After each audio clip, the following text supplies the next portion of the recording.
તમામ ઉમેદવારોએ ફોર્મ પરત ખેંચી લેતા સુરત બેઠક પરથી ભાજપના ઉમેદવાર મુકેશ દલાલ વિજેતા જાહેર કરવામાં આવ્યા। ભાજપની આ જીત બદલ મુખ્યમંત્રી અને સી.આર. પાટીલે અભિનંદન પાઠવ્યા હતા। સુરતમાં ભાજપના મુકેશ દલાલ બિનહરીફ વિજેતા, કલેક્ટરે આપ્યું જીતનું સર્ટિફિકેટ। સીએમ પાટીલે આપ્યા અભિનંદન। તો સુરતીઓ હવે આ લોકસભામાં મતદાન કરવા જવાનું નથી। લોકસભા ચૂંટણીમાં આજે ફોર્મ પરત ખેંચવાના દિવસે જ ભાજપને પહેલી જીત મળી ગઈ છે। ભારે રાજકીય ઉથલપાથલ બાદ સુરત બેઠક પર કમળ ખીલ્યું છે। તમામ ઉમેદવારોએ ફોર્મ પરત ખેંચી લેતા સુરત બેઠક પરથી ભાજપના ઉમેદવાર મુકેશ દલાલ વિજેતા જાહેર કરવામાં આવ્યા હતા। મુખ્ય ચૂંટણી અધિકારી અને કલેક્ટરે મુકેશ દલાલને જીતનું સર્ટિફિકેટ આપી દીધું હતું। ત્યારે ભાજપની આ જીત બદલ મુખ્યમંત્રી અને સી.આર. પાટીલે અભિનંદન પાઠવ્યા હતા। દેશભરમાં ભાજપનો આ વખતે 400+ ટાર્ગેટ છે, ત્યારે તેની શરૂઆત સુરતથી થઈ હોવાનું કહેતા પાટીલે શુભકામના આપતા કહ્યું હતું કે પહેલું કમળ સુરતથી ખીલી ઉઠ્યું છે। આ જ રીતે દેશભરમાં ભાજપની ભવ્ય જીત થશે। સાથે જ વડાપ્રધાન નરેન્દ્ર મોદી ફરીથી એકવાર દેશનું સુકાન સંભાળશે। મુખ્યમંત્રીએ ટ્વીટ કરતા લખ્યું હતું કે સુરત લોકસભા બેઠકના ઉમેદવાર મુકેશ દલાલને બિનહરીફ ચૂંટાવા બદલ હાર્દિક અભિનંદન સહ શુભકામનાઓ। લોકસભા ચૂંટણીમાં ગુજરાત સહિત સમગ્ર ભારતમાં ભારતીય જનતા પાર્ટીના ઐતિહાસિક વિજયની આ શરૂઆત છે।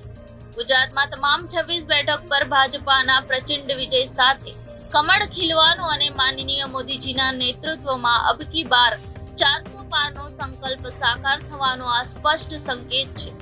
શનિવારે બપોરથી થઈ હતી ત્યારે સુરત લોકસભા બેઠક પરના કોંગ્રેસના ઉમેદવાર નિલેશ કુંભાણીના ટેકેદારોએ પોતે કુંભાણીના પત્ર પર સહી નહીં કરી હોવાની આ એફિડેવિટ કરી હતી। બાદ એફિડેવિટ બાદ નિલેશ કુંભાણીની ઉમેદવારી રદ થશે તેવી ચર્ચા ઉઠી હતી। 24 કલાકના ડ્રામા બાદ કુંભાણીની ઉમેદવારી ચૂંટણી તંત્ર દ્વારા રદ કરાઈ હતી। કુંભાણીની ઉમેદવારી કેન્સલ થયા બાદ અન્ય ઉમેદવારો પણ ફોર્મ પરત ખેંચી લેશે તેવી ચર્ચા ઉઠી હતી અને આ ચર્ચા સાચી પડી છે। લોકસભાના ઇલેક્શનમાં ફોર્મ પાછું ખેંચવા માટેનો છેલ્લો દિવસ હતો। 3 વાગ્યા સુધીનો સમય હતો।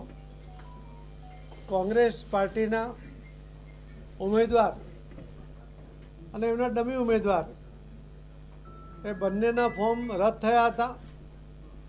ત્યાર પછી ભારતીય જનતા પાર્ટીના ઉમેદવાર ભાઈ શ્રી મુકેશભાઈ દલાલ અને અન્ય 8 ઉમેદવારો હરીફાઈમાં હતા।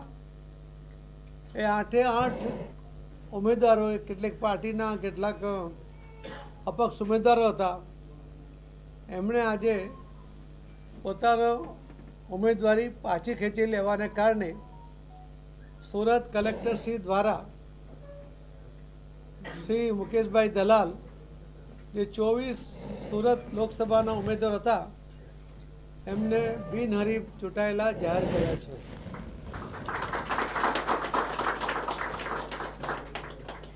હું આપ સૌના માધ્યમથી સૌ ગુજરાતના ભાઈ બહેનોને પણ મેસેજ આપવા માંગુ છું કે ઇલેક્શન પહેલાં જ જે રીતે કોંગ્રેસે ડ્રામા કર્યો, પહેલો આક્ષેપ કર્યો કે એમના જે ઉમેદવારના ટેકેદારો હતા એમનું અપહરણ થયું છે, ઉમેદવારે પોતે એ વાતનું ખંડન કર્યું। એમણે ખોટી રીતે પણ ખૂબ પ્રેશર લાવવાનું વહીવટી તંત્ર ઉપર પ્રયત્ન કર્યો। મીડિયા દ્વારા પણ એમણે ગેરસમજો ઊભી કરવાનો પ્રયત્ન કર્યો, પરંતુ આજે સચ સામે આવ્યું છે। ભારતીય જનતા પાર્ટીના ઉમેદવાર શ્રી મુકેશભાઈ દલાલ બિનહરીફ 24 સુરત લોકસભામાં એ જાહેર થયા છે। હું શ્રી મુકેશભાઈ દલાલ એમને અને સૌ કાર્યકર્તાઓને ખૂબ ખૂબ અભિનંદન આપું છું। સુરતની આ લોકસભાની સીટ એ 400 પારનો ભારતીય જનતા પાર્ટીનો જે લક્ષ્યાંક છે એની આ પહેલી જીત છે।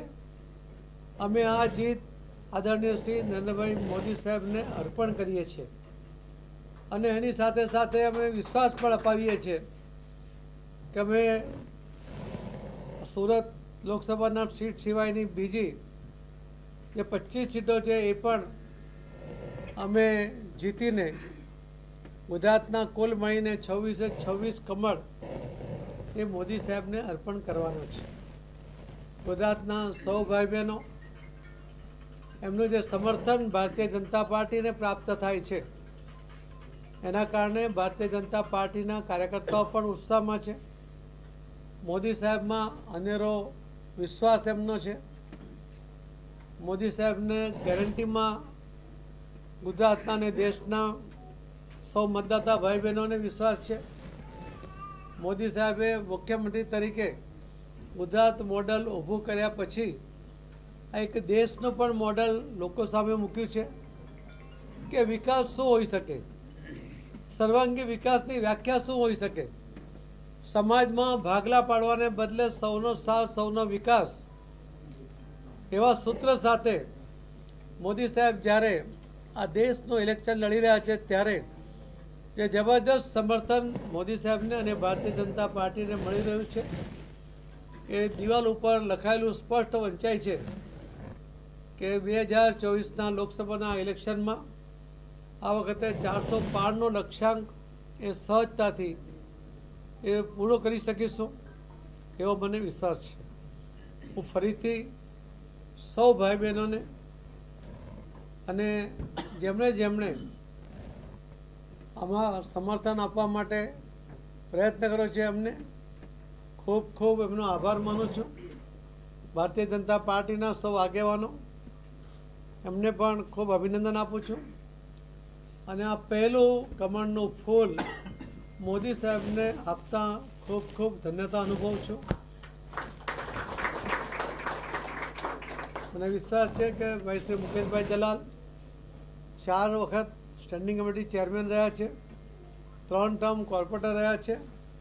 અમને વહીવટી સૂઝ છે એના દ્વારા સુરત શહેર અને ગુજરાતના માધ્યમથી આ દેશના વિકાસમાં પણ એમનો અનેરો ફાળો ચોક્કસ રહેશે એવી એમની પાસેથી અપેક્ષા સાથે વિશ્વાસ વ્યક્ત કરું છું. ધન્યવાદ.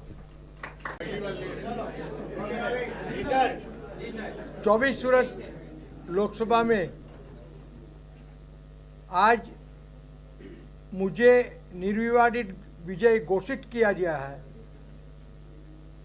तो गुजरात में और देश में पहला कमल खिला है और ये मैं कमल आदरणीय वड़ा प्रधान श्री नरेंद्र भाई मोदी साहब के चरण कमलों में अर्पण करता हूँ. साथ में ही प्रधानमंत्री श्री नरेंद्र भाई मोदी साहब, अमित भाई शाह साहब, जेपी नड्डा साहब, हमारे आदरणीय श्री प्रदेश प्रमुख श्री CR पाटिल साहब, मुख्यमंत्री श्री भूपेंद्र भाई पटेल साहब का आभारी हूँ कि इन्होंने मुझ पे विश्वास रख के मेरा चयन किया है.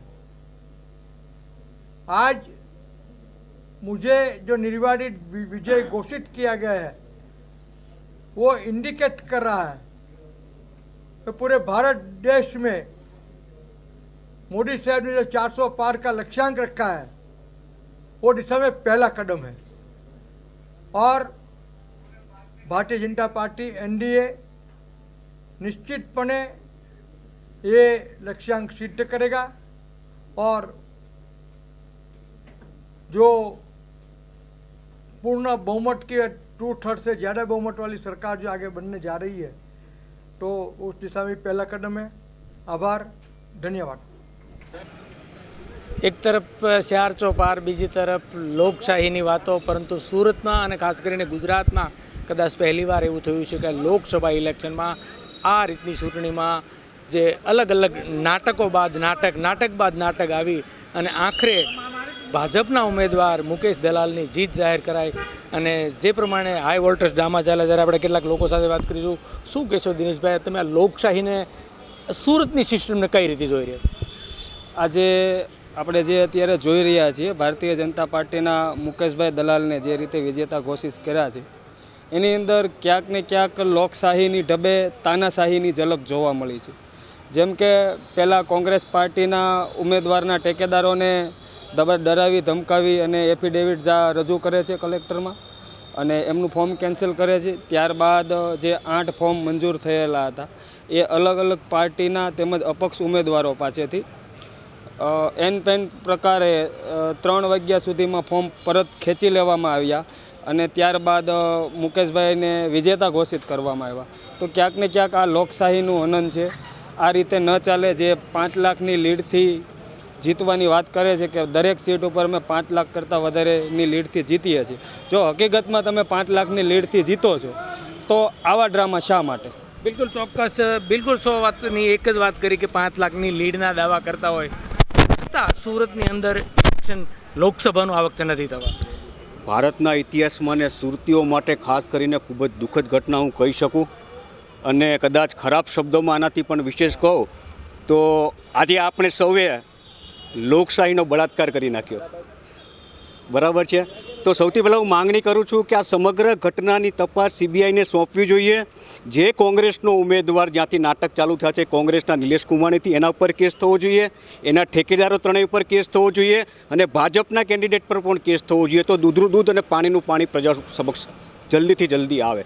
અને આ અંધકારની શરૂઆત છે સાહેબ. આ પ્રકાશ નથી ફેલાવ્યો આપણે આપણી જાત પર આપણે અંધકાર ફેલાવ્યો છે અને તાનાશાહીની શરૂઆત સુરતથી શરૂઆત થઈ ચૂકી છે. કાલ ઉઠીને તમે તમારા અધિકારો માંગવા જશે તો શું કહેશે આ નેતાઓ તમને?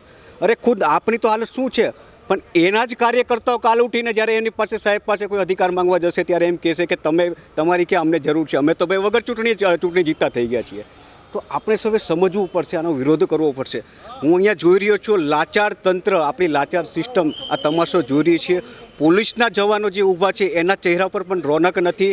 એ પણ લાચારીપૂર્વક આજે સૌએ આપણે કોઈ જોયું. પત્રકાર મિત્રોને પણ મેં જોયા લાચારીપૂર્વક આ સમગ્ર તમાશો જોયો. ખૂબ જ દુઃખદ ઘટના છે.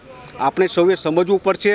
આપણે રાષ્ટ્રપતિ, chief election commission of India અથવા તો સુરતના કલેક્ટર સમક્ષ આપણે સૌએ માંગણી કરવી પડશે કે અહીંયા ઇલેક્શન રોકાવી દેવામાં આવે અને ફરીથી તમામ પ્રક્રિયાઓ થાય એવી માંગણી આપ સૌએ કરવી પડશે. નહીં તો આપણા માટે આ બહુ ખતરનાક સાબિત થઈ શકે છે આવનારા સમયમાં. બિલકુલ. પણ હજી લોકો ક્યાંક ને ક્યાંક તમારે જેવા જે જાગૃત દેશદાદની વાત હોય, લોકશાહીની વાત હોય, બંધારણની વાત હોય, લોકો હજી ખુલીને આવતા નથી. આ ઘટના પછી શું લાગે છે તમને? જો 2014 સુધી તો આપણે જોતા આવીએ છીએ લોકો રસ્તા પર ઉતરતા હતા ત્યારે અધિકાર આપવામાં આવ્યા હતા, આંદોલનો થતા હતા. આપણે અન્ના હજારેના આંદોલન જોયા, ભાજપના કેટલા બધા રોડ પર આંદોલનો જોયા. 2014 પછી આંદોલન થતા નથી. પબ્લિકે આવું સમજવું પડશે. તમારી પાંખો જ કાપી નાખવામાં આવી છે. પાંખો કાપી નાખવામાં આવી છે. શરીરની ચામડા ઉતારી નાખીને આ લોકો દાણા ફેંકી રહ્યા છે. ક્યાં જવાના છો તમે લોકો? સમજવું પડશે, જાગવું પડશે. અમે જાગૃત છીએ એટલે આ તમાશો જોવા આવ્યા. બિલકુલ. તો આ હતા જાગૃત નાગરિક અને જે પ્રમાણે લોકશાહીનો બળાત્કાર સુધીની પણ તેમણે અહીંયા વરાળ ઠાલવી છે.